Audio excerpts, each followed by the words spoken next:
Hello అందరికీ welcome back to శ్రీవాణీస్ kitchen.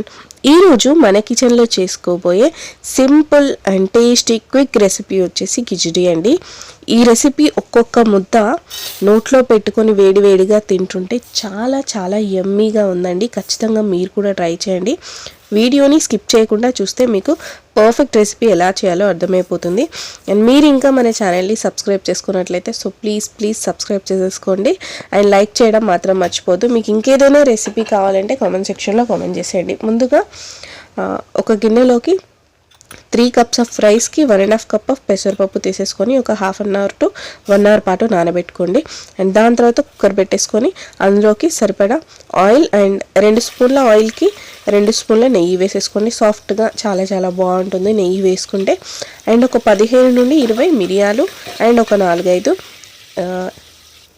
లవంగాలు and ఒక స్పూన్ ఆఫ్ జీలకర్ర కూడా వేసేసుకొని ఒక medium size of onion and ఒక 5-6 పచ్చిమిరపకాయలు కూడా వేసేసుకొని మనం బిర్యానీకి ఆనియన్స్ ఫ్రై చేస్తాం కదా, ఆ కలర్ వచ్చేంతవరకు బాగా ఫ్రై చేసుకోండి. ఇలా వచ్చాక ఇందులోకి ఆలుగడ్డల్ని యాడ్ చేసుకుందాం.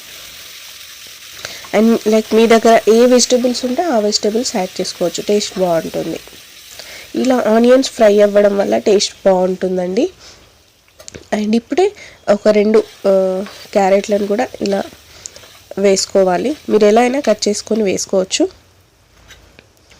అండ్ ఇలా కలిపేసుకున్నాక పసుపు వేసుకోండి. ఇది ఆప్షనల్ అండి, మీకు నచ్చితే వేసుకోవచ్చు లేదంటే స్కిప్ చేసేయచ్చు. అండ్ ఒక పెద్ద size of tomato or 2 medium size of tomatoes కూడా కట్ చేసేసుకొని వేసుకోండి. మీకు నచ్చితే ఇంకా పీస్ కానీ లేదంటే బీనీస్కాయ ఇవి కూడా యాడ్ చేసుకోవచ్చు. అండ్ ఇప్పుడే తగినన్ని వాటర్ కూడా వేసేసుకోండి. తగినంత ఉప్పు కూడా ఇప్పుడే యాడ్ చేసేసుకొని కొద్దిగా కొత్తిమీర కూడా వేసేసుకోండి, ఫ్లేవర్ బాగుంటుంది.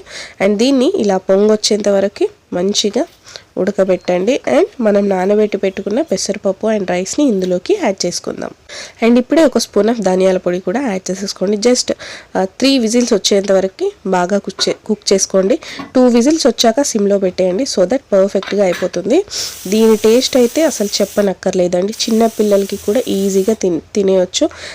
మరీ పుల్లలు కాకుండా ఇలా సాఫ్ట్గా కొద్దిగా మెత్తగా చేసుకోండి, దీని టేస్ట్ బాగుంటుంది. ఇంతే అండి రెసిపీ. ఈ వీడియో కనుక మీకు నచ్చినట్టయితే మీ ఫ్రెండ్స్ అండ్ ఫ్యామిలీకి షేర్ చేసేయండి.